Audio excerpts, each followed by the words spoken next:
Buenas noches, estimados participantes. Nosotros somos Bill Lawyer. Les doy una cálida bienvenida. Mi nombre es David Vallejos y tengo el placer de ser su anfitrión en esta sesión de Diplomado de Derecho Societario. Para esta ocasión contamos con la presencia de una distinguida ponente, María Elena Guerra Cerrón. A continuación, me gustaría presentarla. Abogada de la PUC, máster en Derecho Empresarial, ULIMA, doctora en Derecho, Universidad Mayor de San Marcos, licenciada en Educación para el Desarrollo, PUCO. Estudios de maestría en Derecho Penal, Universidad Mayor San Marcos. Estudios de maestría en Derecho Procesal, Constitucional, Lomas de Zamora, Buenos Aires. Docente de pregrado y posgrado en la Universidad Mayor de San Marcos y de la Universidad de Lima. Curso de posgrado en la Universidad Castilla-La Mancha y Salamanca, España. Pasantía en Derecho Empresarial, Universidad de Navarra, España. Docente asesora de Grupo de Estudios Sociedades de Derecho, Universidad Mayor de San Marcos. Agradecemos a todos los participantes que nos acompañan. Les recordamos que pueden enviar sus preguntas a través del chat, las cuales serán respondidas al finalizar la sesión. Estimada María Elena Guerra, le damos la más cordial bienvenida y le cedemos la palabra para que inicie su sesión. Excelente. Muchísimas gracias. Muy buenas noches con todos.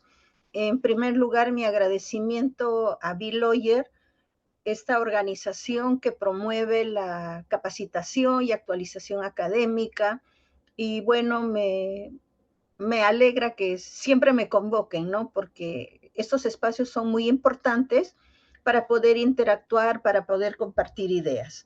Muy bien, como pueden ver el título y el programa, me han asignado el tema del título tipos de sociedades, o como también se conoce, formas societarias. Bien, entonces, para aprovechar al máximo nuestro tiempo, vamos a comenzar.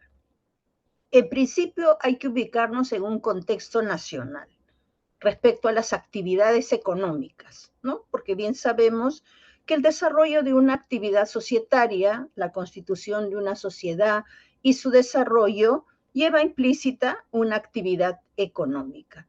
Y para ello hay que tener presente cuál es el marco general, el marco axiológico, por decir así, y el marco principista, que regula toda actividad económica y, por lo tanto, toda actividad societaria. Y ahí cabe tener presente la Constitución económica, que como bien saben ustedes, es la parte de la Constitución política donde están recogidos los principios y las reglas que regulan la actividad económica en nuestro país. El hecho de hablar de la Constitución económica desde ya nos da un mensaje. No existe actividad económica y por ende no existe una actividad societaria en la cual no se tenga que respetar los derechos humanos y los derechos fundamentales. Y con ello no se está atentando, con esta afirmación, no se está atentando contra la naturaleza de la actividad económica, que es una naturaleza mercantil y que tiene como propósito una finalidad económica o obtener beneficios, obtener utilidades y, en otras palabras, ¿cuál es la aspiración de un empresario? ¿Cuál es la aspiración de un emprendedor? Crecer, posicionarse en el mercado, brindar buenos servicios, producir buenos productos. Naturalmente, esa es la esencia de la actividad económica, pero siempre en armonía, como lo digo, con los principios que se recogen en la Constitución económica, que como bien sabemos, tiene expresamente señalado que el modelo económico en nuestro país es de la economía social de mercado. Y en este contexto general, cabe hacer mención a uno de los principios recogidos en la Constitución económica, y este es el artículo 60, que recoge el principio de pluralismo económico. ¿Qué quiere decir el pluralismo económico? Como su nombre lo señala, plural. Pluralismo económico está referido a que en el mercado nacional, en el mercado peruano, concurren y coexisten diferentes formas de propiedad y de empresa. Y al decir que concurren y coexisten diversas formas de propiedad y de empresa, queremos decir, primero, respecto al volumen, respecto al tamaño. Van a coexistir microempresas, pequeñas empresas, medianas empresas, grandes empresas. Y dentro de ellas vamos a distinguir diferentes formas de estructura, diferentes formas de organización. Y entre estas estructuras y entre estas organizaciones, naturalmente vamos a encontrar a las sociedades que se regulan por la Ley General de Sociedades. Entonces, como pueden ver, es nuestro marco constitucional, el cual naturalmente tenemos que tener en cuenta frente a cualquier desarrollo de una actividad económica. Muy bien. Ya tenemos como principio el pluralismo económico, que nos asegura que cualquier emprendimiento, cualquier negocio que querramos realizar, cualquier idea, cualquier innovación para desarrollar un negocio, va a estar respaldado por la Constitución política, va a estar respaldado por el Estado y vamos a tener un respeto a la autonomía privada, naturalmente, siempre que la ejerzamos dentro del marco establecido por el ordenamiento jurídico. Bien, entonces aquí con esta imagen lo que estamos señalando es eso, que uno puede tener una idea innovativa, uno puede crear una empresa, uno puede decidir aquello que uno quiere realizar como actividad económica. Y ahí surge la primera pregunta. ¿Cómo quiero desarrollar la actividad económica? En principio, reza el dicho, mejor solo que mal acompañado, ¿no? A veces, debido a algunas experiencias, debido a algunas anécdotas, o que escuchamos que a veces las sociedades no funcionan, que asociarse no resulta tan acertado, es que se opta por desarrollar una actividad económica de manera individual, como persona natural o como persona jurídica. Entonces, si es que se decide desarrollar esta actividad económica de manera individual, bien lo podemos hacer de acuerdo a una empresa unipersonal. Seguramente que han escuchado acerca de la empresa unipersonal. Para comenzar, no es una persona jurídica, es un negocio, sí es un negocio. ¿Es un negocio informal? No podría decir que es un negocio informal por el hecho que no se haya constituido en alguna de las formas establecidas en la ley, pero es una manifestación negocial, es una manifestación de organización económica que cumple con ciertos requisitos. Por ejemplo, tiene que tener una licencia municipal de funcionamiento, tiene que tener su RUC o tiene que tener su RUS y tiene que cumplir con ciertas reglas, naturalmente, para poder funcionar, pero se conoce así como empresa unipersonal. Y por el otro lado, quiero trabajar solo, quiero desarrollar mi emprendimiento solo, sí, pero quiero hacerlo de una manera más organizada. Y para ello constituyo una empresa individual de responsabilidad limitada en la cual ya se configura una persona jurídica y se produce lo que se llama la separación de patrimonios, ¿no?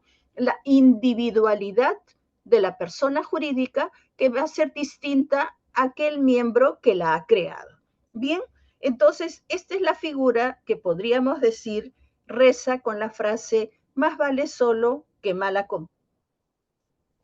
Pero aquí, en eso de más vale solo que mal acompañado, surge un elemento que es muy importante considerar y se trata del riesgo empresarial.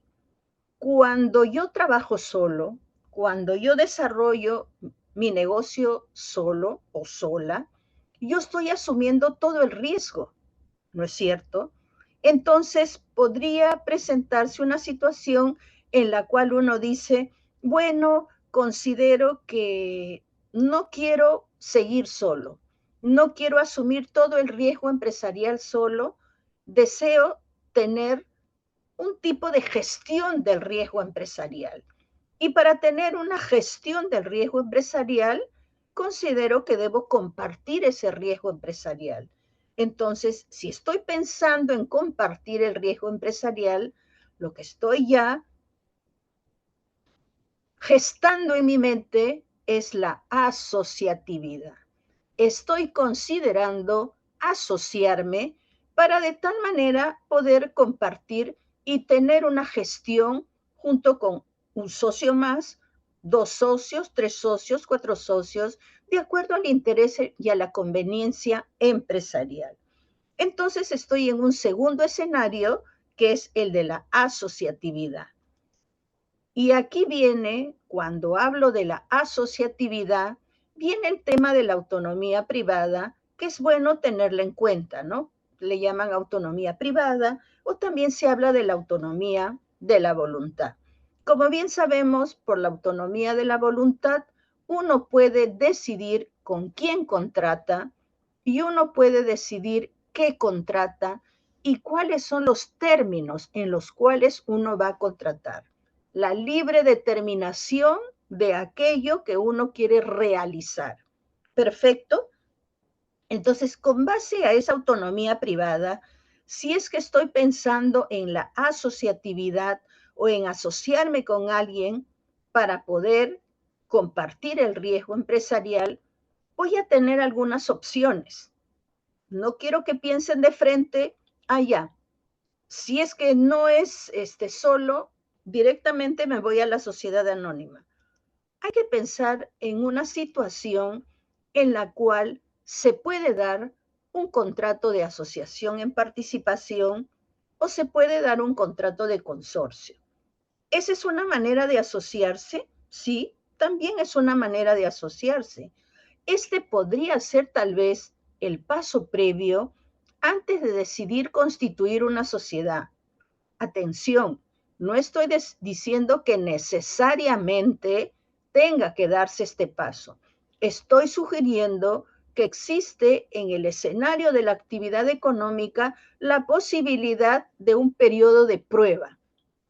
Para no irme de frente a la sociedad, podría ser un periodo de prueba, para lo cual en la Ley General de Sociedades, en el libro quinto, en la última parte del texto societario, está previsto el contrato de asociación en participación y el contrato de consorcio. Por razones de tiempo, naturalmente, no voy a desarrollar ahora en qué consiste el contrato de asociación en participación ni el de consorcio, solo recordarles que con estos dos contratos no se crea una persona jurídica. Simplemente es eso, una relación jurídica patrimonial, se establecen deberes y obligaciones entre las partes, pero no se llega a constituir una sociedad. Por eso es que digo que podría ser un periodo de prueba. Si tengo un asociante y un asociado, podemos probar cómo nos va en un emprendimiento determinado. Si somos consorciantes, podríamos establecer cómo nos va en una experiencia de un trabajo conjunto negocial. Y después de ello, tal vez se podría considerar la constitución de una sociedad. Muy bien, entonces esta es la primera opción. Y la opción que sigue es constituir una sociedad. Y si voy a constituir una sociedad en el Perú, naturalmente tengo que hacerlo bajo las reglas establecidas en la norma especial que las regula, que es la Ley General de Sociedades, la Ley 26887. ¿Qué dice el artículo 2 de nuestra Ley General de Sociedades? Vamos a ir en partes. Aquí vamos a trabajar los dos párrafos, pero el primero dice: toda sociedad debe adoptar alguna de las formas previstas en esta ley. Debe. Tenemos un imperativo y toda sociedad debe adoptar alguna de las formas previstas en la ley. ¿Qué nos está señalando el artículo 2? El artículo 2 primero nos está llevando a un principio de legalidad, ¿no es cierto? Porque las formas societarias están establecidas por ley y esta ley es la Ley General de Sociedades y esta legalidad trae aparejada una tipicidad o, como también se conoce, una taxatividad.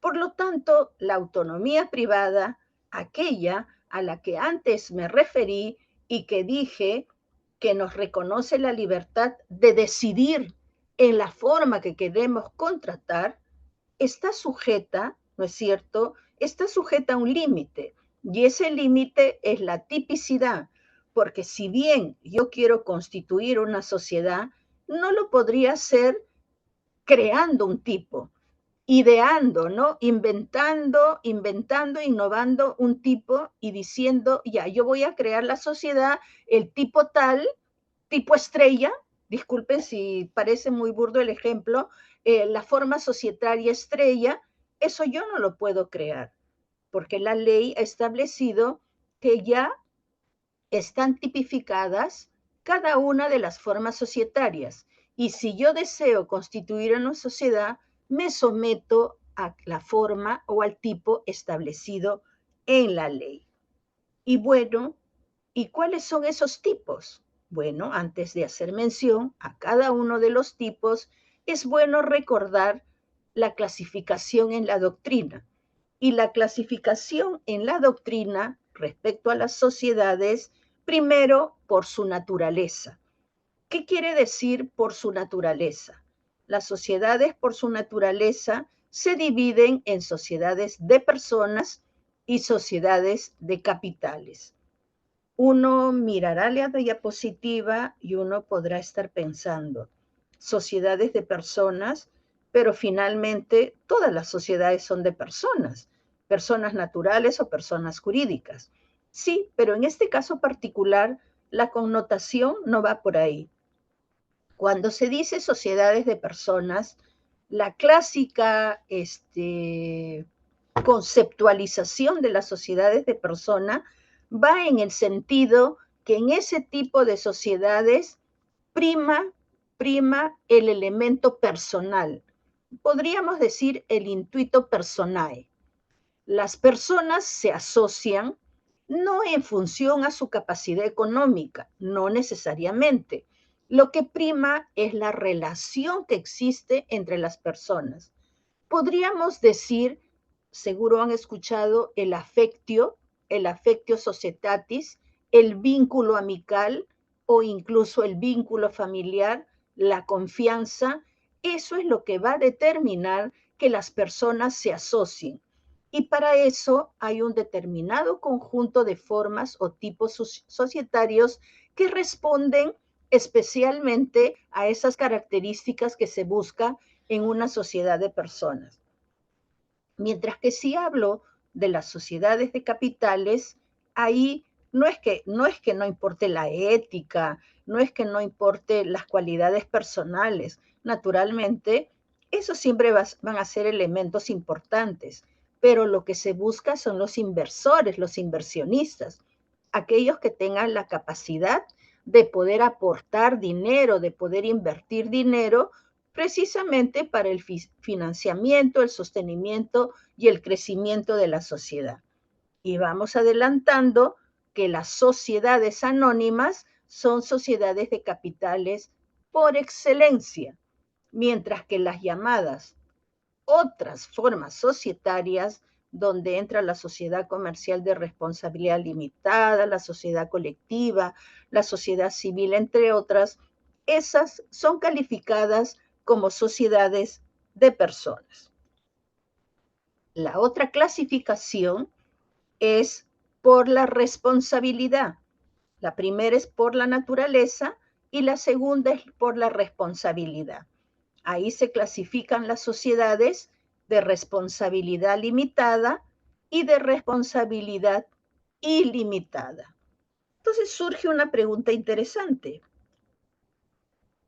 Cuando dice sociedades de responsabilidad limitada y sociedades de responsabilidad ilimitada, en realidad se está hablando de la responsabilidad limitada de la sociedad. No, no se está refiriendo a la responsabilidad limitada de la sociedad, se refiere a la responsabilidad de los socios. Los socios tienen responsabilidad limitada o responsabilidad ilimitada. La sociedad no tiene ningún límite en su responsabilidad. cuando una sociedad, esto es, una persona jurídica societaria, asume una obligación y tiene una deuda, tiene una obligación dineraria, una obligación patrimonial, responde con todo su patrimonio. No hay ninguna limitación en ese caso. Por lo tanto, la responsabilidad está referida a los socios. Muy bien, entonces, esta es una parte de la doctrina para que podamos entender mejor más adelante, especialmente las sociedades de personas y las sociedades de capitales. Muy bien, y aquí están las formas típicas, los tipos de sociedades que están regulados en la Ley General de Sociedades. Sociedad anónima, sociedad colectiva, sociedad en comandita simple, comandita por acciones, comercial de responsabilidad limitada, sociedad civil ordinaria, sociedad civil de responsabilidad limitada. Y les pregunto, ¿acaso nos está faltando alguna forma societaria? ¿Nos está faltando algún tipo societario acá? ¿La profesora Mex se ha olvidado de algún tipo societario? Por eso pongo la pregunta. ¿Falta alguna forma o tipo societario? Tal vez alguno de ustedes está pensando, sí, falta la sociedad anónima cerrada y falta la sociedad anónima abierta. Bien, les comento que ni la sociedad anónima cerrada ni la sociedad anónima abierta son formas societarias o tipos societarios.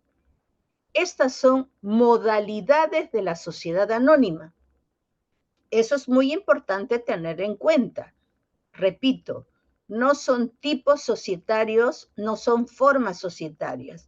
El tipo o forma societaria es la sociedad anónima, también conocida como sociedad anónima ordinaria o sociedad anónima convencional o sociedad anónima clásica. Y tiene dos modalidades, como pueden ver acá en la diapositiva, sociedad anónima cerrada y la sociedad anónima abierta. Y la pregunta es, ¿y cuál es la relevancia de distinguir entre un tipo societario y una modalidad societaria? Perdón, espérense. Bueno, no está en la diapositiva, pero les voy a explicar. La relevancia está en que mientras puede haber una transformación, escúchame con atención, aunque lo voy a volver a repetir más adelante, aunque puede haber una transformación de un tipo societario a otro, por ejemplo, una sociedad anónima se puede transformar en una sociedad comercial de responsabilidad limitada. O una sociedad colectiva se puede transformar en una sociedad anónima. Pero una sociedad anónima no se transforma en una sociedad anónima cerrada. Se adapta.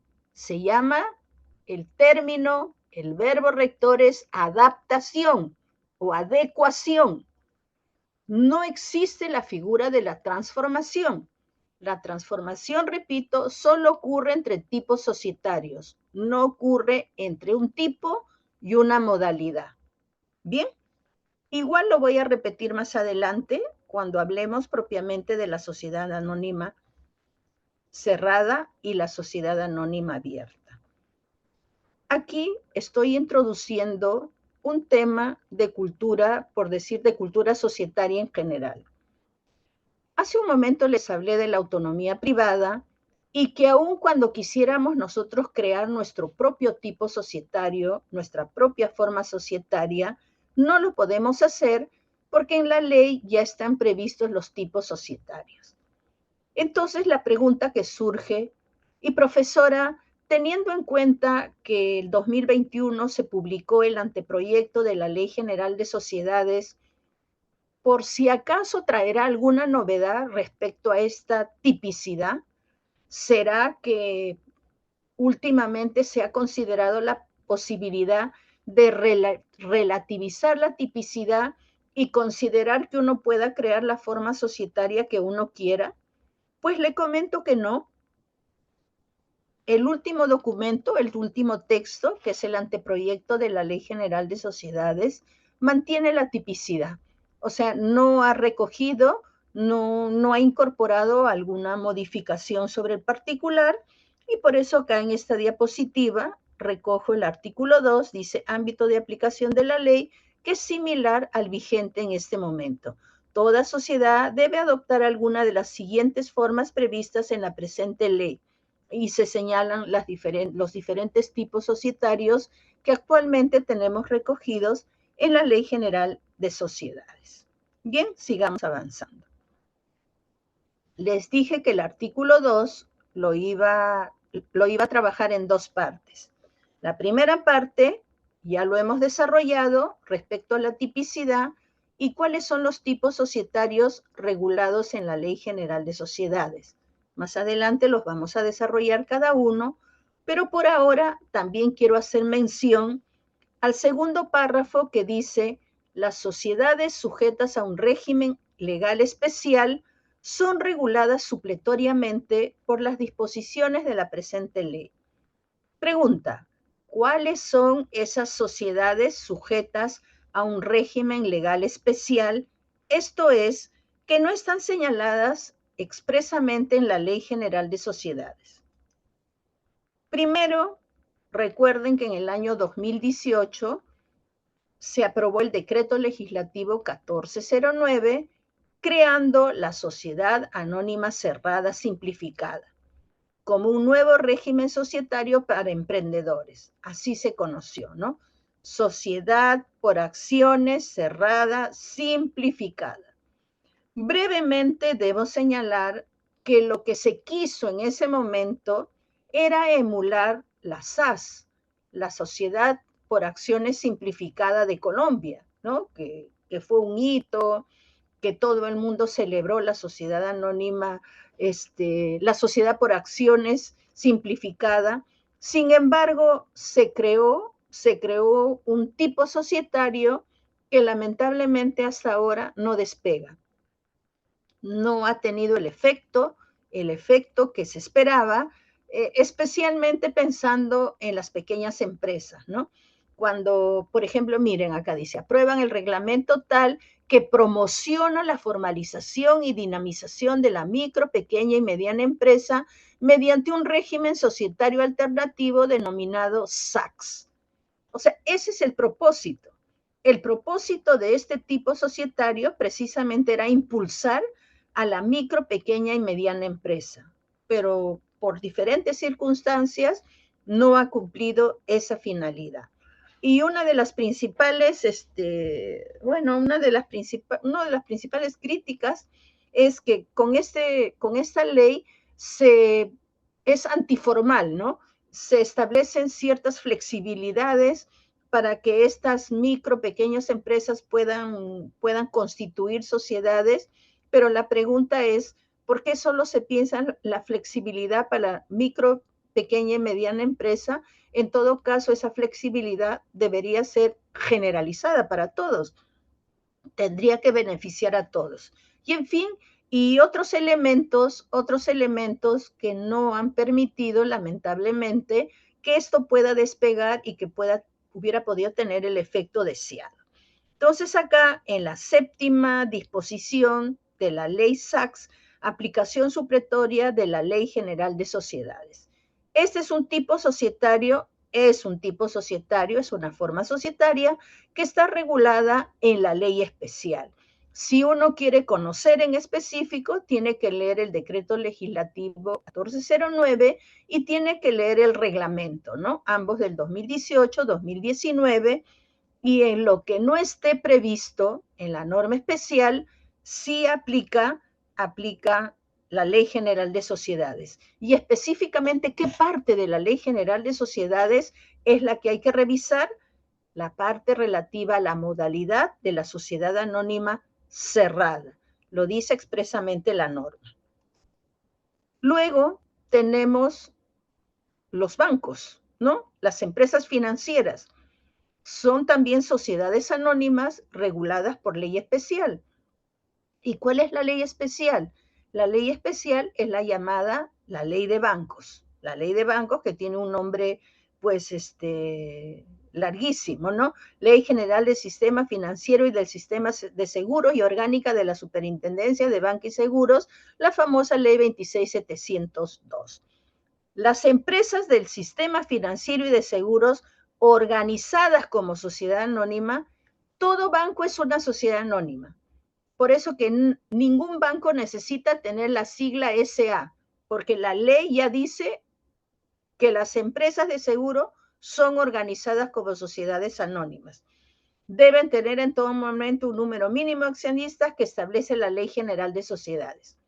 Si bien expresamente en esta ley de banco no dice que se aplica supletoriamente la Ley General de Sociedades, dice las disposiciones de derecho mercantil y de derecho común, así como los usos y prácticas comerciales son de aplicación supletoria a las empresas. La Ley General de Sociedades está implícita cuando dice las disposiciones del derecho mercantil. Bien. Y por último, la famosa ley BIC, pero dejo constancia que no es un tipo societario. Acá dice, no es una forma o tipo societario, es una categoría o un modelo de negocio. Pero tengo que considerarla precisamente para dejar esa constancia, porque he escuchado muchas veces que dicen que la sociedad BIC es una forma societaria, que la sociedad BIC es un tipo societario, y repito, no lo es. La propia ley BIC se refiere a este modelo de negocio como una categoría, como una categoría. ¿Y qué dato es el que se puede señalar? El dato que podemos decir, así brevemente, es que la sociedad anónima se puede constituir como sociedad anónima, pero además se puede considerar el agregado BIC. Sociedad anónima BIC, ¿no es cierto? Eso se le puede agregar. Sociedad anónima cerrada, se le puede agregar BIC. O sea, puede nacer como un tipo societario, perfecto, con el agregado BIC. O puede ser que se constituyó hace muchos años como sociedad anónima y que revisando la legislación se considera que puede incorporarse la categoría BIC y hacer la adecuación respectiva en el estatuto. Entonces, esa es la opción que se tiene respecto a la categoría BIC. Pero por favor, insisto en que no es una forma o un tipo societario. Entonces, con esta explicación, damos por cerrado el contenido del artículo 2 respecto a la tipicidad y al carácter supletorio de la Ley General de Sociedades para aquellos tipos o para la categoría BIC que no están recogidos expresamente en el texto de la Ley General de Sociedades. Ahora bien, esto ya les mencioné, ¿no? Respecto a la tipicidad. Bien, y hablando de tipicidad, ustedes pueden ver ahí una imagen, ¿no es cierto?, donde hay dos manos y que están amarradas, que están atadas. Son manos de dos personas y lo que quiero decir es que la tipicidad trae aparejada otra condición impuesta por la ley. Y esta condición es lo que todavía en el derecho societario peruano se conoce como un elemento esencial para la constitución de sociedades. Y este elemento esencial para la constitución de las sociedades es la pluralidad de socios. Lo que quiere decir es que necesariamente, si yo quiero constituir una sociedad, tengo que buscar por lo menos un socio. Tenemos que ser dos como mínimo, ¿no? Pluralidad. Así lo establece el artículo 4, que dice, se constituye cuando menos por dos socios. Perfecto. Como cultura jurídica general, como cultura societaria general, les comento que en el anteproyecto de la Ley General de Sociedades sí existe una propuesta de cambio revolucionaria, una propuesta revolucionaria de cambio, de modificación a este elemento esencial. Ya dejaría de ser un elemento esencial. Miren lo que dice el artículo 3 del anteproyecto de la Ley General de Sociedades, dice: la sociedad anónima y la sociedad comercial de responsabilidad limitada pueden constituirse con el acuerdo de dos o más personas naturales jurídicas mediante un acto unilateral. En estas formas societarias no es exigible la pluralidad de socios. Entonces, el cambio revolucionario está en que la SRL y la sociedad anónima pueden ser sociedades unipersonales. Lo dice claramente, ¿no? En estas formas societarias no es exigible la pluralidad de socios. Si pudiéramos interactuar, si pudiéramos conversar y ustedes me preguntaran, y profesora, ¿y usted qué opina de eso? Bueno, yo todavía tengo un concepto tradicional de la asociatividad. La razón de ser de una sociedad es la asociatividad. Y me han dicho muchas veces, pero ya supera ese concepto tradicional, hay que dar paso a la existencia de sociedades unipersonales. Y yo digo, bueno, en otros países no está mal que tengan sociedades unipersonales, pero en lo particular, para mí, existiendo la empresa individual de responsabilidad limitada, donde la individualidad, o sea, es un solo sujeto, ¿no? La voluntad unilateral, ¿por qué sería necesario crear una figura distorsionando el concepto de la asociatividad? Bueno, es mi punto de vista. Y por otro lado, yo aspiraría que con base a esto, a lo que se señala, que no es exigible la pluralidad en la SRL y en la sociedad anónima, que se pueda diseñar un prototipo. O sea, ¿a qué me refiero un prototipo? Muchas veces se suelen hacer propuestas, proyectos teóricos. O sea, se hacen en el papel, hay que hacer esto, hay que hacer el otro. Y yo digo, ¿por qué no hacemos un prototipo? ¿Cómo sería esa sociedad unipersonal? ¿Cómo sería la SRL unipersonal? ¿Cómo sería la sociedad anónima unipersonal? ¿Cómo funcionaría? ¿Cuáles serían las ventajas? ¿Qué desventajas se podrían presentar? Y cuando me he referido a hacer el prototipo, lo que me han contestado, no, no, no, nosotros incorporamos la modificación, posteriormente por ley se verá. Para mí ese es un grave error. Pero bueno, no hay que detenernos en ese detalle. Vamos a la sociedad anónima propiamente, ¿no? Les mencioné que la sociedad anónima pues tiene sus modalidades, ya les dije, la sociedad anónima cerrada y la sociedad anónima abierta. Y mencioné que no existe transformación, sino lo que existe es una adaptación, ¿no? El término técnico societario es adaptación, coloquialmente se adecúa, ¿no? Se adecúa de la sociedad anónima, se adapta a la sociedad anónima cerrada, de la sociedad anónima cerrada a la sociedad anónima convencional, y así entre la trilogía puede producirse la adaptación.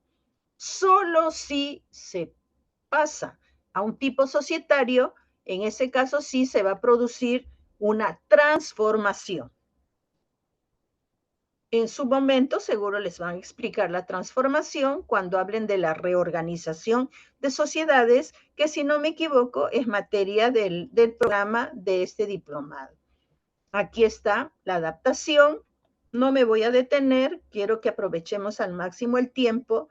Estas diapositivas se van a compartir con ustedes, por lo tanto lo van a poder leer, pero sepan que el 263 precisamente regula esta adaptación de la sociedad anónima en los términos que les acabo de comentar para las dos modalidades.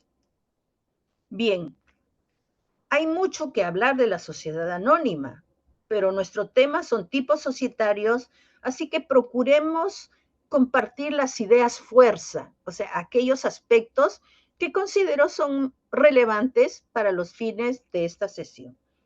El aporte. Si estamos hablando de los aportes en la sociedad anónima, una pregunta que surge, que salta, como dicen los jóvenes, ¿se puede aportar el trabajo del socio o se puede aportar un servicio en una sociedad anónima? Si se aporta el trabajo del socio o se aporta un servicio, ¿esto pasará a constituir el capital social? Pregunta interesante, ¿verdad? ¿Qué dice el artículo 74 de la Ley General de Sociedades? En la sociedad anónima solo puede ser objeto de aporte los bienes o derechos susceptibles de valoración económica. ¿Qué querrá decir? Que solo se pueden aportar bienes o derechos susceptibles de valoración económica. Entonces, con este artículo 74, lo que me estarán diciendo es que no puedo aportar mi trabajo y no puedo aportar un servicio a una sociedad anónima. Parece que sí, parece que eso es lo que me está diciendo el 74. Solo que hubiera sido más completo el artículo 74 si es que se hubiera agregado porque deben ser bienes o derechos transferibles. La idea en la sociedad anónima, como es una sociedad de capitales, ¿se acuerdan lo que hemos mencionado de la sociedad de capitales? Flujo, circulación de dinero, circulación de inversiones para el crecimiento, posicionamiento de la sociedad. Sociedad de capitales por excelencia, la sociedad anónima. Todo lo que pueda ser objeto de valoración económica y pueda ser transferible sin problemas. Por lo tanto, el trabajo no es algo transferible. De valoración económica, claro que sí, se puede cuantificar, se puede dar un valor al trabajo. ¿Se puede valorar un servicio? Sí, se puede valorar un servicio, pero esto no puede ingresar, no puede comprenderse en el capital social. Eso está proscrito para la sociedad anónima, por tratarse de una sociedad de capitales. Y la pregunta es, ¿no existe ninguna forma que yo pueda aportar mi trabajo? Bueno, no voy a usar la palabra aportar, porque si hablo de aporte, tengo que excluir el trabajo y un servicio en la sociedad anónima. ¿Y cómo puedo asignar, cómo puedo contribuir con un trabajo, con un servicio, si es que lo quisiera hacer en la sociedad anónima? ¿Existe alguna posibilidad o no hay forma? Sí hay una forma. Y esa forma está prevista en el artículo 75 de la Ley General de Sociedades. Y por eso es que estoy compartiendo estos datos como idea fuerza para que ustedes los puedan ir manejando. Son las llamadas prestaciones accesorias. En la sociedad anónima, sociedad de capitales, solo se aportan bienes y derechos de valoración económica transferibles sin ningún obstáculo. Y si quieres otro tipo de trabajo, otro tipo de servicios, sí los puedes incorporar no al capital social, pero a manera de prestaciones accesorias. Y esto tiene que señalarse en el pacto social. Dice, el pacto social puede contener prestaciones accesorias con carácter obligatorio para todos o alguno de los accionistas distintos de sus aportes. Fíjense, distintos de sus aportes. Prestación accesoria no es un aporte, no constituye un aporte, porque el aporte solo está en el marco del artículo 74 antes mencionado. Muy bien. Respecto a la acción, que es lo característico, ¿no es cierto? Característico de una sociedad anónima. ¿Qué dice la ley de la acción? El artículo 82 dice, las acciones representan partes alícuotas del capital social. Ah, sí, me queda clarísimo. ¿Quién no sabe que una acción representa la parte alícuota del capital social? Perfecto. Pero hay algo más, hay algo más. La acción, no, desde el punto de vista de la doctrina, no solo constituye la parte alícuota del capital social. La acción se entiende en una simbiosis, o sea, una concurrencia, una mezcla de diferentes elementos o conceptos o derechos en los cuales también existe un reconocimiento del estatus de accionista. ¿Representa la parte alícuota del capital? Perfecto. Además, reconoce el estatus de accionista. ¿Y qué es reconocer el estatus de accionista? Lo que pasa es que con la acción, el accionista tiene derechos políticos, tiene derecho a votar, ¿no es cierto?, en la Junta General de Accionistas, tiene derechos sociales, claro, tiene derechos sociales, tiene sociales entendidos de la sociedad, tiene derecho a participar en la gestión, a opinar, tiene derechos económicos, por supuesto, tiene derecho a recibir los dividendos, y también la acción es un título valor. La acción constituye un título valor, naturalmente, y es por eso que las acciones también están reguladas, o más bien también, ¿no? Están reguladas especialmente en la ley de títulos valores. Entonces, esto es el enfoque doctrinario respecto a la acción que no se limita a la parte alícuota del capital social. Respecto a la propiedad de la acción, ¿quién es el propietario de la acción?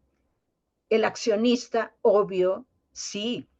Ese obvio tiene una precisión. Para la sociedad, el propietario de la acción es el sujeto que está registrado en la matrícula de acciones.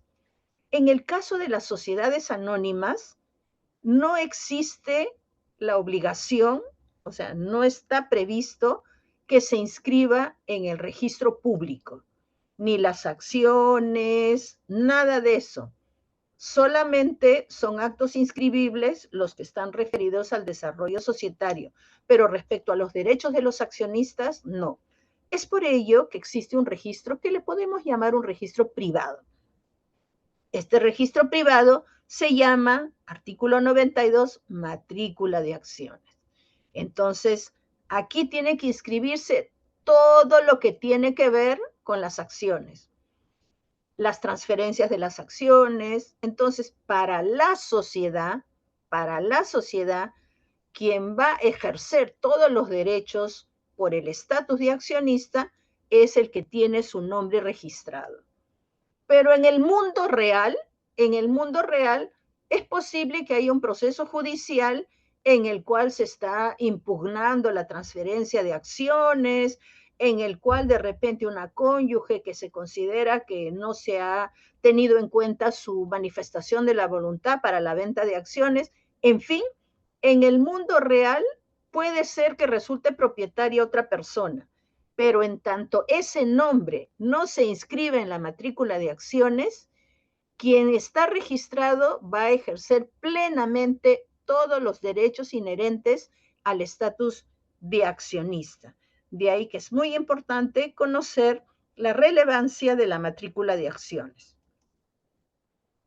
Bien, en cuanto a la estructura organizativa, la columna vertebral de la sociedad anónima. La columna vertebral de la sociedad anónima está aquí.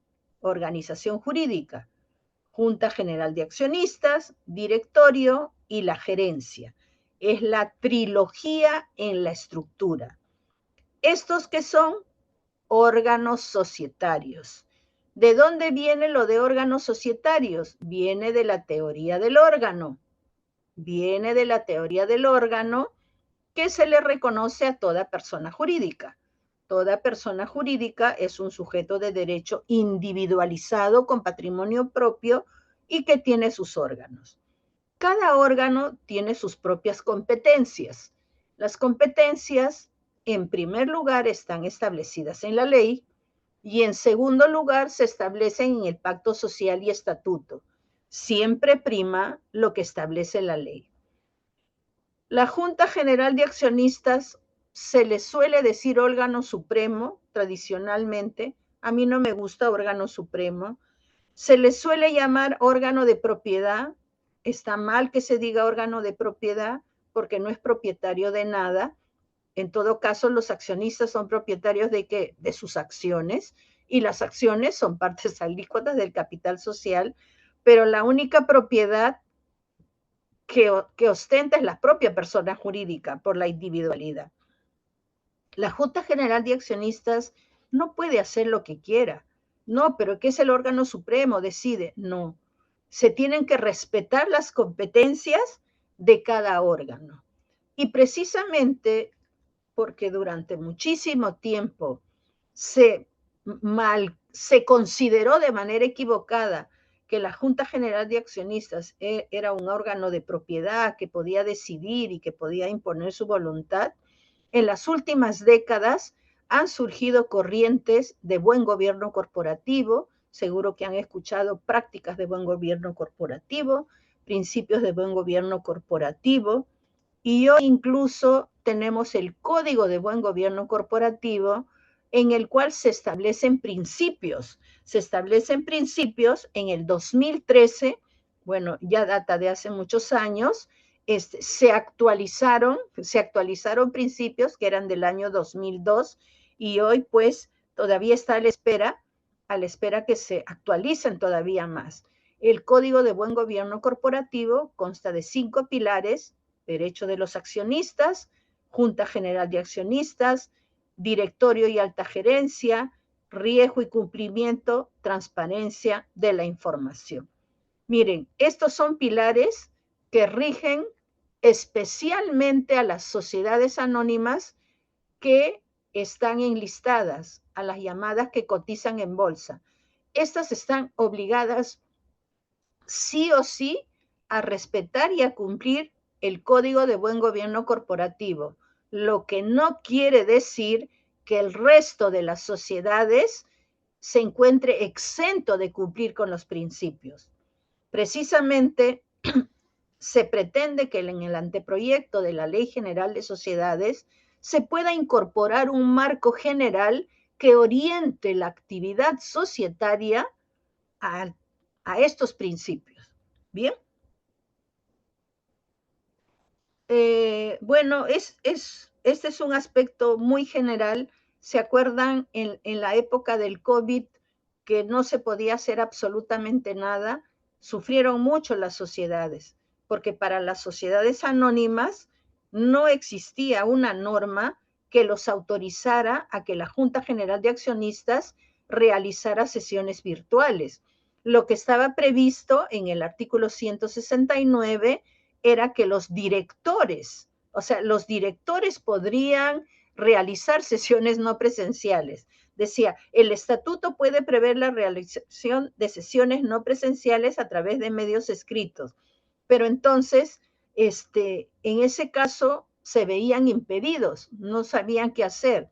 Mientras que en el caso de la sociedad anónima cerrada, sí estaba prevista que podían realizar Junta General de Accionistas con sesiones presenciales. Entonces, esto llevó a que en el año 2021 se incorpore el artículo 21A, autorizando las sesiones no presenciales y ejercicio de los derechos de voz y voto no presenciales. Desde el año 2021, a raíz de, como lo digo, de la pandemia por el COVID, es que se ha actualizado y se ha permitido la realización de las sesiones no presenciales. Vamos bien en el tiempo, felizmente. Vayamos a la sociedad anónima cerrada, que es una modalidad. Fíjense, pinceladas de la sociedad anónima cerrada, porque los aspectos relevantes ya más o menos los he explicado. ¿Es una sociedad de capitales? Bueno, sí, es una sociedad de capitales porque tiene acciones, pero ¿es puramente sociedad de capitales o también hay una situación, un encuentro con la sociedad de personas? Sí, la sociedad anónima cerrada tiene un elemento de predominio personal. Entonces podríamos decir que también es una simbiosis entre elementos capitales y elementos personales. La sociedad anónima cerrada dice que no puede tener más de 20 accionistas. El tope son 20 accionistas y no puede inscribir sus acciones en algún registro, ¿no? No puede inscribir. Sus acciones no son negociables en la bolsa de valores. No hay una libre transferibilidad como podría ocurrir en el caso de la sociedad anónima. La sociedad anónima cerrada no tiene la obligación de contar con un directorio. Esta era la estructura, la columna vertebral de la sociedad anónima, como les dije, pero en el caso de la SAC, el directorio es facultativo. Si quieren, tienen directorio. De lo contrario, no es exigible. Ahora, fíjense por favor en este dato. Fíjense en este dato. Sociedad anónima cerrada. En Lima hay inscritas en el registro 521.837 y en las demás zonas registrales hay 263.598. Y sociedad comercial de responsabilidad limitada, en Lima hay 45.000 y en las zonas registrales 117.524. No les he puesto todas las cifras, pero lo que quiero destacar es la importancia y lo atractivo que puede resultar la sociedad anónima cerrada. Ustedes pueden ver el número. Y ahora se preguntarán, ¿y por qué la profesora ha puesto a la sociedad comercial de responsabilidad limitada en este cuadrito? ¿Qué tiene que ver uno con otro? Y bueno, es que me voy a permitir de la sociedad anónima cerrada saltarme a la sociedad comercial de responsabilidad limitada. Y no me voy a detener mucho para poder aprovechar bien el tiempo. Fíjense, la SRL no puede exceder de 20 personas. No digo de 20 accionistas porque aquí no hay acciones. Aquí lo que existen son participaciones. Y esta sí es una sociedad de elemento personal. Mientras que la SAC tiene una combinación de sociedad de capitales y sociedades de personas, la SRL es pura sociedad de personas. Pero fíjese que les dije que la SAC no puede exceder de 20 accionistas. La SRL no puede exceder de 20 socios. Muy bien. La SRL dice que el estatuto puede establecer las participaciones por sucesión. ¿Qué quiere decir esto? Que si muere un socio de una SRL, si muere un socio, la herencia, ¿no es cierto? La herencia, que es de vocación universal, pasa a sus herederos. Y por lo tanto, en principio, el heredero sería el nuevo socio, ¿sí o no? Muere el socio titular de las participaciones, le hereda un hijo, vamos a imaginar que tiene un solo hijo, este hijo es el nuevo socio. Pero en la SRL, en el estatuto se puede establecer que este hijo no sea socio, sino que sean los demás socios de la SRL los que puedan tener derecho a comprarle las participaciones. Entonces, hay un derecho de preferencia, hay una prelación que se puede establecer en el estatuto para que todo quede en la sociedad y entre los socios. Precisamente por ese carácter personal. Se escogieron entre amigos, se escogieron entre personas que tenían confianza. Entonces, por esa naturaleza, la ley y el estatuto les permite que cierren que cierren la posibilidad de que las participaciones salgan hacia personas ajenas. ¿Es cierto? Entonces, esa es una característica de la SRL. ¿Qué más? Bueno, acá dice un derecho de adquisición preferente. La SRL se caracteriza precisamente por el derecho de adquisición preferente. Lo otro era cuando es por muerte, ¿no? Por la sucesión. En este caso, yo soy socia y yo quiero vender mis acciones, quiero salirme. Quiero venderle a mis primos, no puedo venderle a mis primos. Quiero venderle a mi amiga, no puedo venderle a mi amiga. Tal vez pueda, pero antes tengo que hacer algo. El 291 dice, primero, comunícale a la sociedad. Dile que quieres vender tus acciones. La sociedad le comunica a los socios y le dice, María Elena quiere vender sus acciones. Vas a hacer uso de tu derecho de adquisición preferente. Hay un orden de prelación, hay una preferencia. Los socios son los llamados a decidir si compran o no. Si finalmente los socios no compran y la sociedad tampoco compra, yo soy libre de venderle a quien yo quiera. ¿Y esto por qué ocurre? Por el carácter personal de la SRL.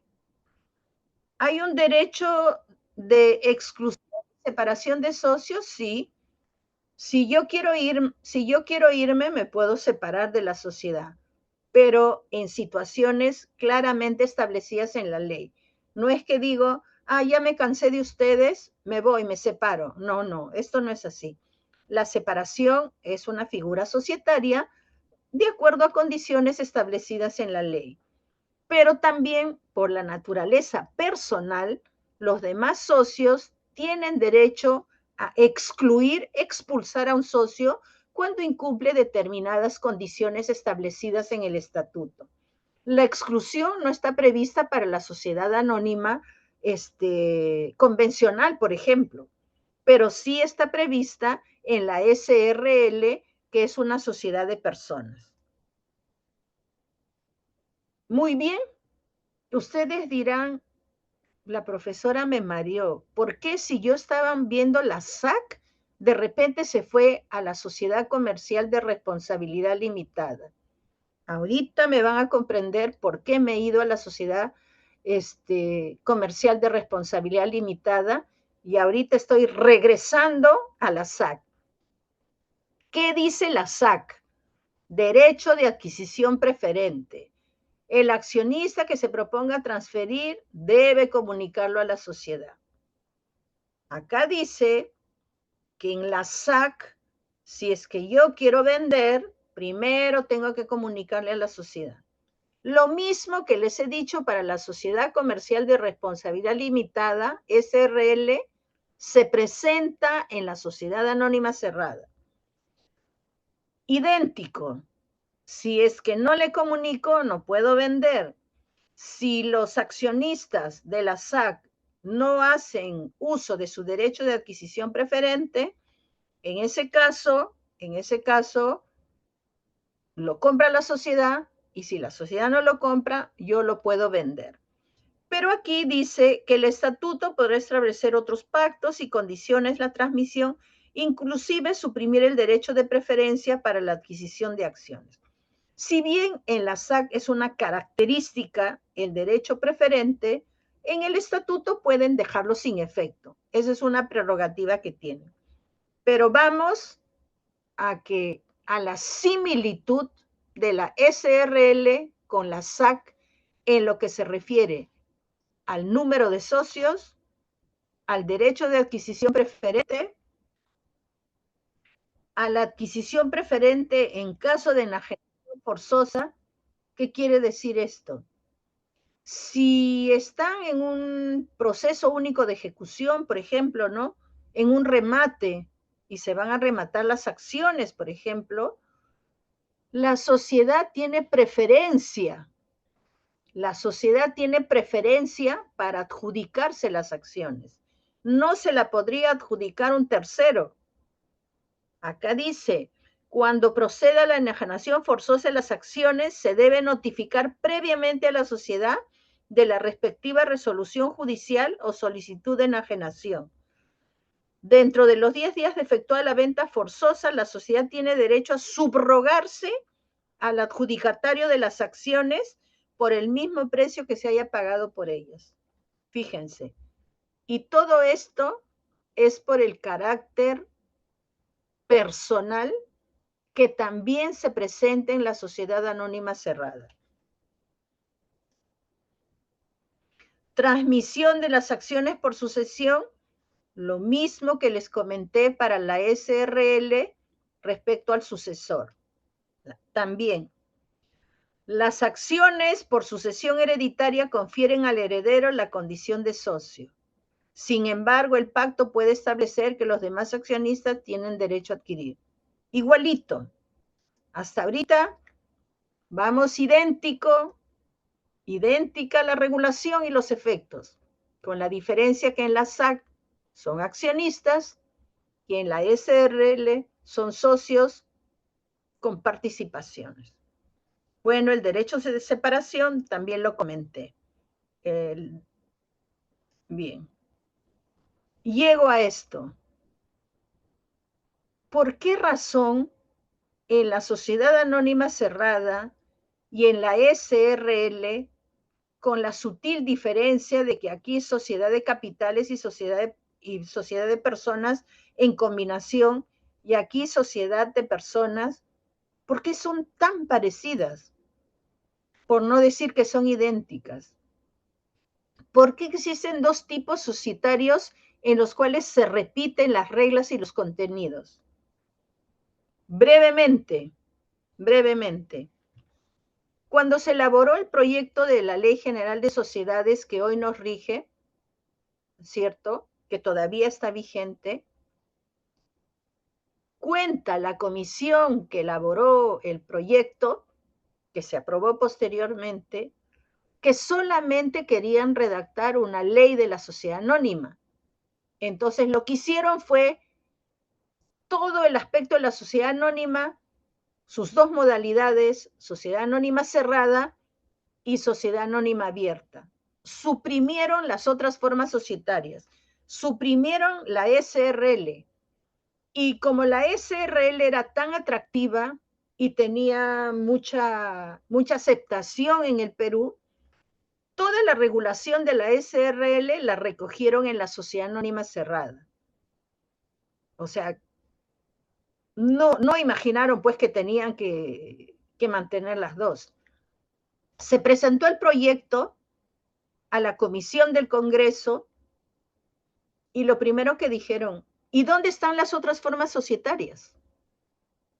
No, que consideramos innecesario, que vamos a modernizar, actualizar, ya para qué las otras formas societarias, porque no hay mucha aceptación.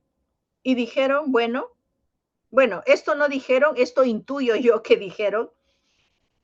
Tenemos una constitución política de 1993, porque acuérdense, la Ley General de Sociedades 1998, donde se garantiza el pluralismo económico, la libertad de empresa. Mientras haya 1 o 5 o 10 SRLs, sociedades colectivas, sociedades civiles, no se le puede suprimir a ese emprendedor, a ese empresario del tipo societario que eligió. Y por lo tanto, el pluralismo económico hay que garantizarlo. Incorporen las otras formas societarias al proyecto de la Ley General de Sociedades. Entonces, ya tenían sociedad anónima cerrada y sociedad anónima abierta. Y lo que se tuvo que hacer era insertar todo lo relativo a las otras formas societarias. Y así se trajo nuevamente todo el texto de la sociedad comercial de responsabilidad limitada, y por eso es que ustedes tienen dos tipos societarios que se parecen. Son casi idénticos, como lo he podido demostrar.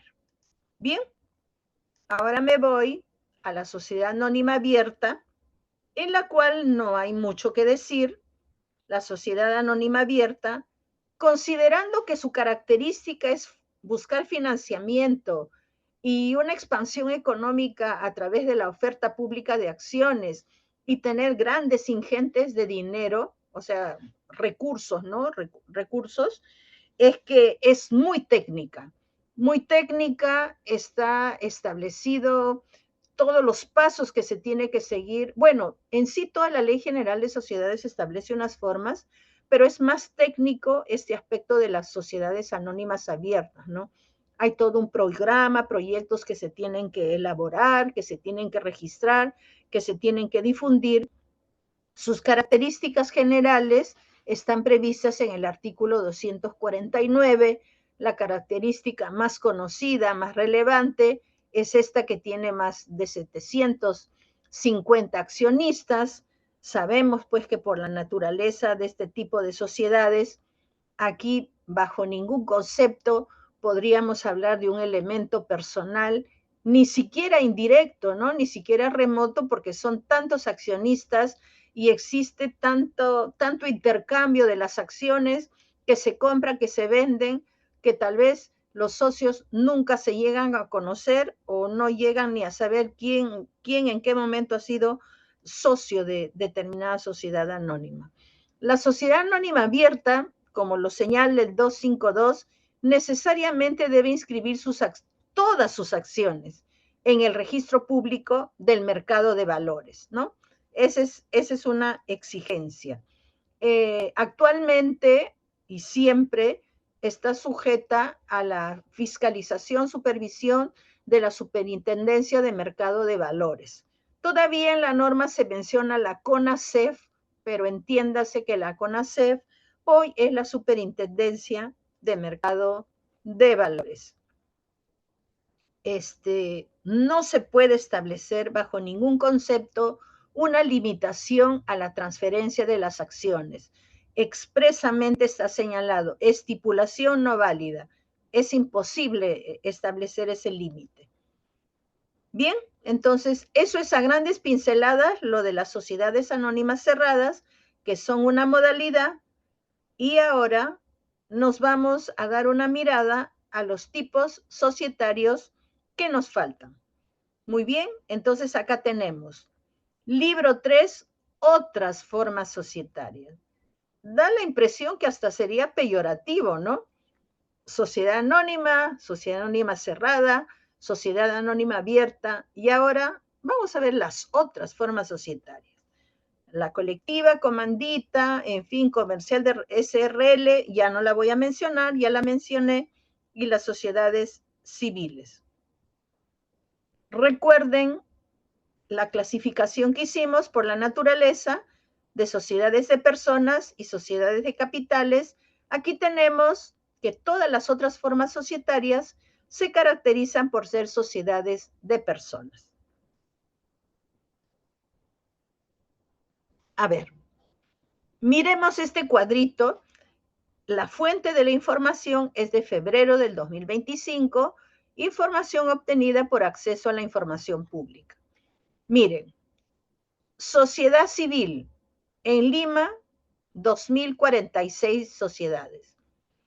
En las demás zonas registrales, 937. Sociedad colectiva, en Lima, 1. Sociedad colectiva en las otras zonas, 14. Sociedad en comandita, en Lima, 1.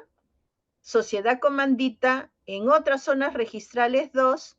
Y sociedad en comandita por acciones, 1. Es lo que aparece inscrito en el registro público. Ahora bien, todo lo que está inscrito en el registro público no necesariamente es que esté activo. Simplemente ellos nos dan la información que aparece en su registro, pero no que ha estado en desarrollo.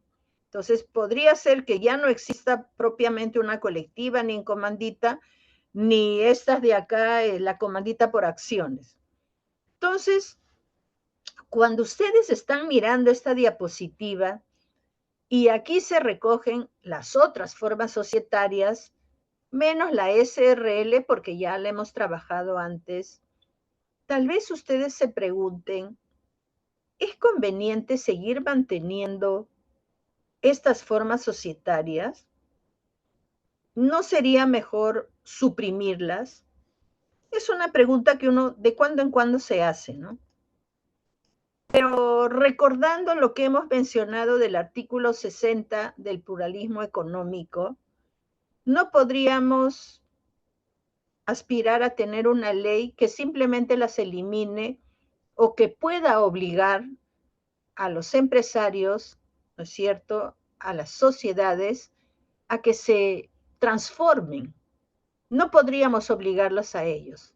Tendría que ser un acto voluntario, en todo caso, de repente una norma de tránsito que pueda establecer ciertos beneficios, no lo sé.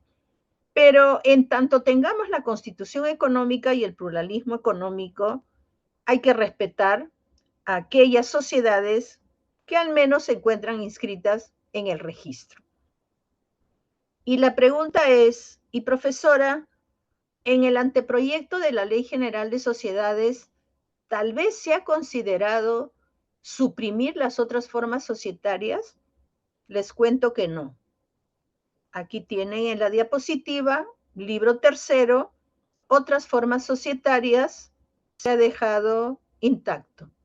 No se han tocado las otras formas societarias, infiero, por la misma razón antes señalada del principio de pluralismo económico. Bien. ¿Y a qué se debe esto de sociedades de personas? ¿Y cómo es eso que sociedades civiles? Bueno, esto de sociedades civiles tiene un antecedente en el Código Civil de 1936. Fíjense en esa imagen, tenemos el Código Civil de 1936, en el artículo 1686, miren lo que se decía. Por la sociedad, dos o más personas convienen en poner en común algún bien o industria con el fin de dividirse entre sí las utilidades. Con el fin de dividirse entre sí las utilidades. Aquí en el Código Civil se regulaban a las sociedades. Estaban recogidas las sociedades y por lo tanto a este tipo de sociedad se le conocía como las sociedades civiles en general. Algo así como que reguladas en el Código Civil no estaría previsto que obtengan utilidades el llamado fin de lucro, no obstante que acá expresamente se señalaba con el fin de dividirse entre sí las utilidades. Entonces, durante mucho tiempo, durante la vigencia del Código del 36, las sociedades llamadas civiles estaban reguladas en el Código Civil y las llamadas sociedades comerciales o mercantiles estaban reguladas en la Ley de Sociedades Mercantiles. Daba la impresión que teníamos dos tipos de sociedades, ¿no es cierto? Sociedades sin fines de lucro y sociedades con fines de lucro, como se les llamaba en ese entonces. En el año 1984, entra en vigencia el decreto legislativo 311 con relación a la ley de sociedades mercantiles. Y aquí ya se unifica, se retira no, en el Código de 1984, en el Código Civil de 1984, se suprime esa regulación de las sociedades civiles. Ya no la consideran. Y como no la habían considerado, la jalan al 311. Entonces aquí, en la Ley de Sociedades Mercantiles, dice, libro segundo, sociedades civiles, libro primero, sociedades mercantiles. Por lo tanto, se unifica en la Ley de Sociedades Mercantiles las llamadas sociedades civiles y las llamadas sociedades mercantiles. Finalmente, en la Ley General de Sociedades ya no hay distinción entre sociedades civiles y sociedades mercantiles. Todo lo que se llama sociedad, todo ente, todo sujeto de derecho reconocido como sociedad, como tipo societario, es mercantil. Entonces, si ustedes leen que hay un tipo societario que se llama sociedad civil, por favor no se confundan. No tiene nada que ver con el Código Civil, es estrictamente una sociedad mercantil regulada en la Ley General de Sociedades. Por eso aquí les he puesto, todas las sociedades son comerciales o son mercantiles. Y ahora un punto importante. En el Código de Comercio, en el artículo 124, que ya está derogado, el artículo, no el código, decía, el contrato de compañía, o sea, el contrato de sociedad, para obtener lucro, para obtener lucro. Ahí lo he subrayado en verde, estimados participantes, para decirles que durante mucho tiempo este tema de obtener el lucro ha sido usado hasta de manera peyorativa, como si obtener lucro fuera algo denigrante, fuera algo perverso. Sin embargo, no lo es, porque por su propia naturaleza, el lucro es obtener una utilidad. Sin embargo, en la doctrina y en la filosofía de la Ley General de Sociedades, como está recogido en el artículo 1, el término lucro ha sido suprimido en la Ley General de Sociedades. No se encuentra en ninguna parte que se hable de ánimo de lucro o fin de lucro. Y la terminología que hoy se usa respecto a cuál es el propósito, la finalidad de una sociedad, es un fin económico. Es una finalidad económica.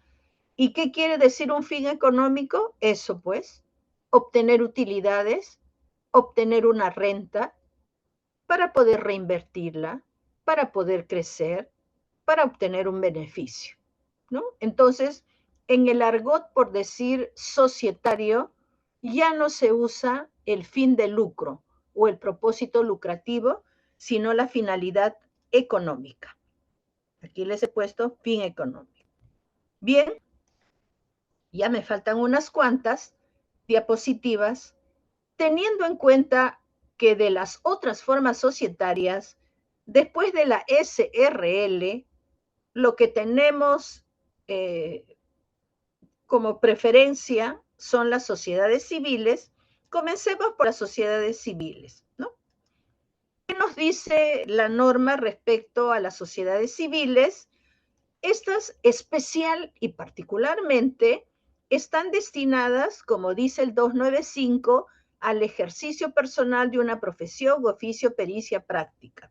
O sea, hace muchos años, las sociedades civiles eran por excelencia el tipo societario. ¿Para qué? Para los estudios de abogado, para los estudios contables, para ejercer una profesión, ciertamente, pero hoy ya no lo es. O sea, no quiero decir que no sigan constituyéndose como sociedades civiles, pero hoy día se constituyen como sociedades anónimas. Es más, hemos escuchado que muchos estudios jurídicos incluso tienen sucursales, ¿no? Están ubicados en otros países.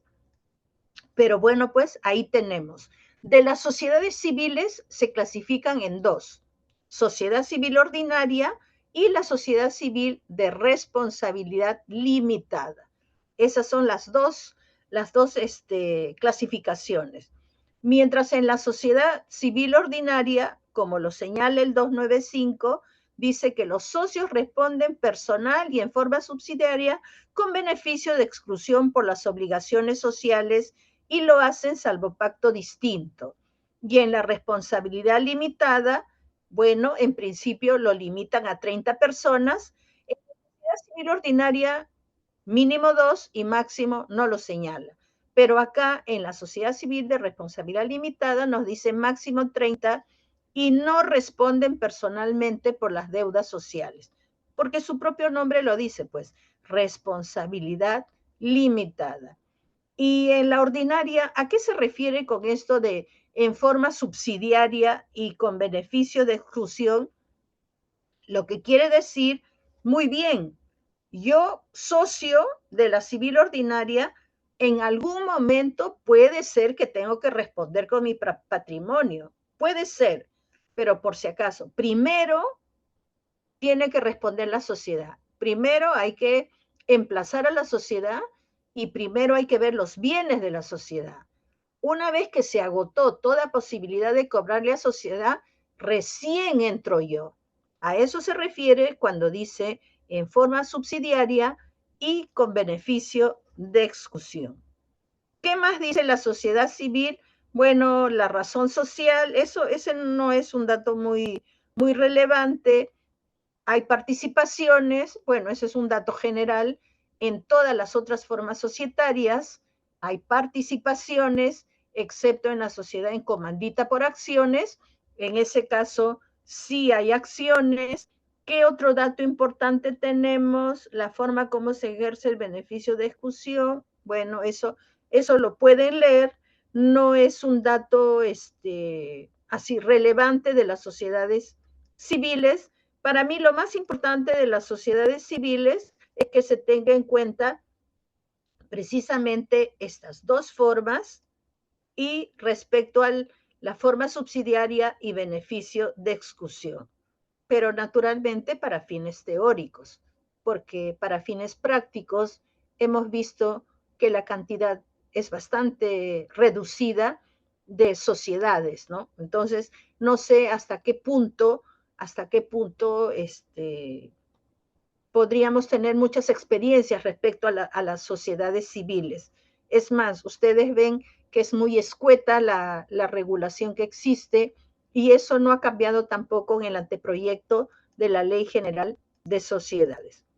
Luego tenemos la llamada sociedad colectiva, que mucho menos interesante porque hemos visto que solamente hay una que está inscrita. Eh, en este caso dice, los socios responden en forma solidaria e ilimitada por las obligaciones sociales. Aquí, ¿qué es lo que destaca? La gestión. En la sociedad colectiva, la palabra clave es gestión y gestión atribuible a cada uno de los socios. Parece que es una estructura, un modelo de negocio interesante para que todos se repartan tareas, ¿no?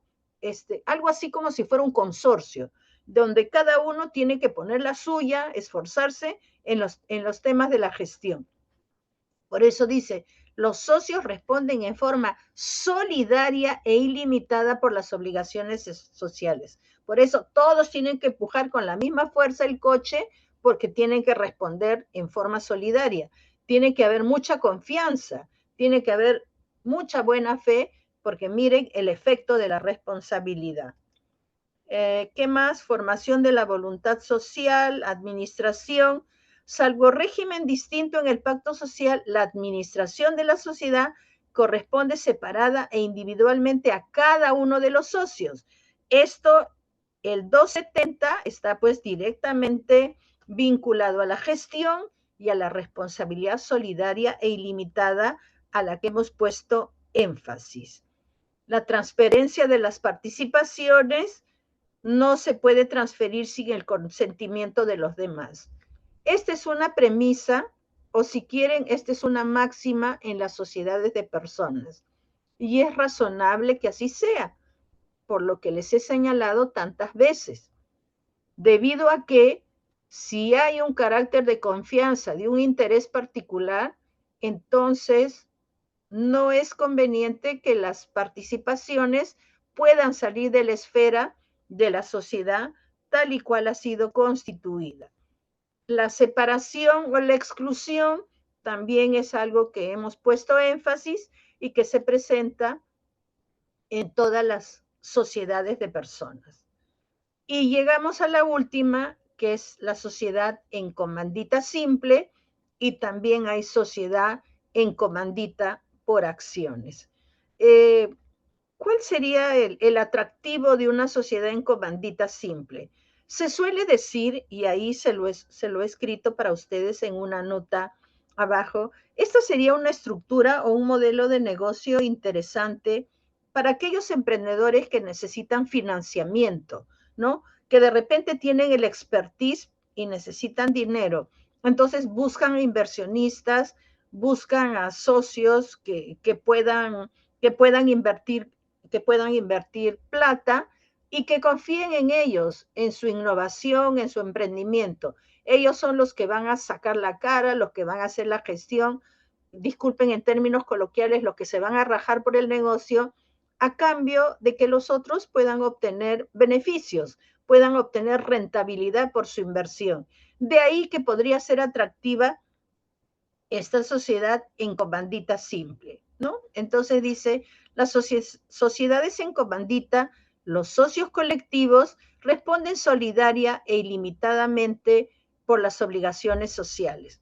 Entonces, aquellos que buscan inversionistas dirían, ya, yo voy a dedicarme a toda la gestión, yo asumo la solidaridad e ilimitadamente por las obligaciones sociales y tú, socio comanditario, respondes solo hasta la parte del capital que te hayas comprometido a aportar. Esa es la diferenciación. Y les comento que esta sociedad en comandita tiene cierta similitud con las reglas establecidas para el contrato de asociación en participación. Resultaría interesante que cuando tengan tiempo hagan una comparación. Solo que la asociación en participación, repito, es solo un contrato. En este caso estamos hablando de una persona jurídica, de una sociedad. ¿Qué más tenemos? Para las sociedades en comandita simple aplican las reglas de la sociedad colectiva. Y para las sociedades en comandita por acciones, naturalmente, como se trata de acciones, aquí también tenemos una combinación de sociedad con elemento de personas y sociedad con elemento de capitales, ¿no? Dice, a la sociedad en comandita por acciones se aplican las disposiciones relativas a la sociedad anónima, los socios colectivos ejercen la administración y están sujetos a las obligaciones y responsabilidades de los directores de la sociedad anónima. Entonces aquí hay que considerar esa estructura a la que les he mencionado anteriormente. ¿Por qué sería atractivo precisamente para obtener recursos, para obtener financiamiento para la sociedad? En un caso particular, no se emiten acciones en la simple y en este caso sí se emiten acciones. Este puede tener un plus, un valor agregado para hacerlo más atractivo. No obstante ello, hemos visto que casi no hay nada. Yo me atrevería a asegurar que ese 1-1 que aparece está totalmente inactivo. Bueno, estimados participantes, espero que haber desarrollado todos los tipos societarios, por lo menos haberles dejado las ideas fuerza, los aspectos más relevantes, para que ustedes naturalmente ya puedan seguir explorando. Muchísimas gracias por su tiempo, muchísimas gracias a Biloyer por esta oportunidad. Perfecto, doctora. Muy buena ponencia, todo muy claro. Y tenemos una ronda de preguntas. No sé si le Uy, parece. ronda de preguntas, ¿hasta qué hora? Solo una Bueno, pregunta, no se preocupe. no, ¿Qué es lo más? sigamos, a ver, vamos a ver. A ver, doctora, y en el caso de las comanditas o comanditarias, ¿por qué no se le trata como modalidad la comandita simple y la comandita por acciones? ¿Por qué no se le trata como modalidad? O sea, entiendo que la pregunta se hace por la explicación que hemos hecho de la sociedad anónima convencional y sus dos modalidades. Debe ser por ahí. Bueno, la respuesta es simple. Las normas son propias de su tiempo. La sociedad en comandita simple y la sociedad en comandita por acciones desde siempre han sido tipos societarios. La ley las estableció como tal y así se han quedado en el tiempo. Desde la ley 1623, ley de sociedades mercantiles, fueron establecidas como tal. Mientras que la sociedad anónima cerrada, la sociedad anónima abierta, ya nacieron como modalidades de la sociedad anónima en la Ley General de Sociedades de 1998. Entonces, ¿qué te podría decir? Ya está señalado en la ley. Perfecto, doctora. Ujú. La segunda pregunta sería, ¿por qué no crearse otra figura en todo caso? Esa revolución va a disfigurar una figura sólida como la sociedad que deriva de la socialización, misma que se lleva a cabo entre una persona y otra. No se puede socializar solo. Por lo mismo, no se puede hacer una sociedad con uno mismo. Me parece que el comentario va a la sociedad unipersonal, ¿no? Ujú. Efectivamente. Sí. Bueno, sí se puede crear una sociedad con uno mismo, mejor dicho, sí se puede crear una persona jurídica con uno mismo, si vale el término, y tienes el ejemplo de la empresa individual de responsabilidad limitada. O sea, no es que uno no pueda constituir una persona jurídica con uno mismo, con la misma persona. Eso sí es posible y eso responde a las necesidades del riesgo empresarial. Por ejemplo, si yo quiero un emprendimiento, vamos a imaginar en mi casa, yo tengo un espacio y yo abro una bodega, ¿no? En principio, si yo no quiero tener ninguna estructura, no tengo que tener ninguna organización, el dinero del día a día compro víveres, vendo y no llevo una separación de las cuentas, no llevo una separación de los patrimonios. Y al final puede generar tanta confusión esa mezcla de patrimonios que yo no voy a poder cumplir ni mis obligaciones familiares, porque me voy a gastar mi dinero particular en el negocio, y tampoco tal vez voy a poder responder a las obligaciones del negocio, porque voy a haberlo usado en mis obligaciones personales. Entonces, lo importante para ese riesgo empresarial sería que yo, María Elena Guerra, creo una empresa individual de responsabilidad limitada. Entonces, yo soy la titular, sí, porque así establece la ley que yo soy la titular, pero hay una separación de patrimonios. Hasta aquí, María Elena Guerra, que conduce el negocio, pero acá está una persona jurídica que responde con su propio patrimonio.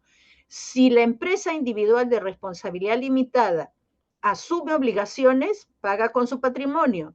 No tiene por qué afectar el patrimonio de María Elena, ni María Elena puede disponer el patrimonio de la EIRL.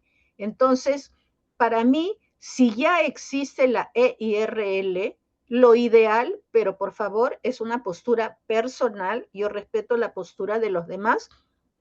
Si ya existe esa figura, deberíamos revisarla, deberíamos mejorarla.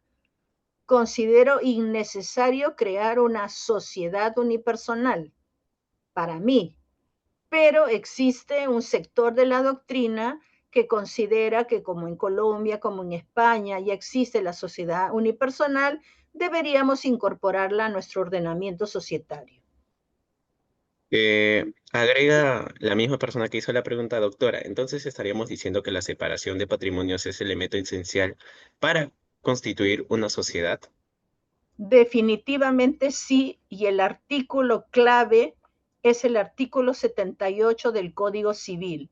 El artículo 78 del Código Civil establece la separación de patrimonios y aunque no dice expresamente el término, consagra la individualidad de la persona jurídica. La persona jurídica es distinta a los miembros que la conforman. Ese dato, el artículo 78 del Código Civil, es fundamental para comprender esta separación de patrimonios. Perfecto, doctora. Creo que está todo claro. Como última pregunta, que ya es de otra persona, ¿una ONG, una entidad educativa, ya sea un colegio, universidad, se rigen y constituyen bajo la Ley General de Sociedades o están bajo otra norma? Son asociaciones, se regulan por las reglas de la asociación, porque no tienen, bueno, como dice el Código Civil, no tienen fines de lucro, ¿no? No pueden distribuirse utilidades. Podrían desarrollar actividad económica, pero no se pueden distribuir entre los miembros las utilidades. Y me explico brevemente. Por ejemplo, una ONG podría hacer actividades para obtener fondos para financiar su propósito, ¿no? Su finalidad. puede obtener muchos ingresos, pero esos ingresos necesariamente los tiene que destinar a su propósito, a la razón por la cual se ha generado. No podría decir, ah, muy bien, hemos recibido tanto dinero, ¿cuántos miembros de la ONG somos? Ya somos 20, nos vamos a distribuir entre los 20. Esta distribución solo es posible cuando uno tiene una finalidad económica, una sociedad. En el caso de la sociedad o una empresa individual de responsabilidad limitada, ahí sí se puede hacer una distribución de las ganancias. Perfecto, doctora. Espero que a todos los participantes también les haya quedado tan claro como usted lo explicó. Felicitaciones por la ponencia. Espero verla en otras oportunidades y que tenga una excelente noche. Muchas gracias. Buenas noches con todos. Bueno, estimados participantes, aquí se estaría finalizando y que tengan una excelente noche.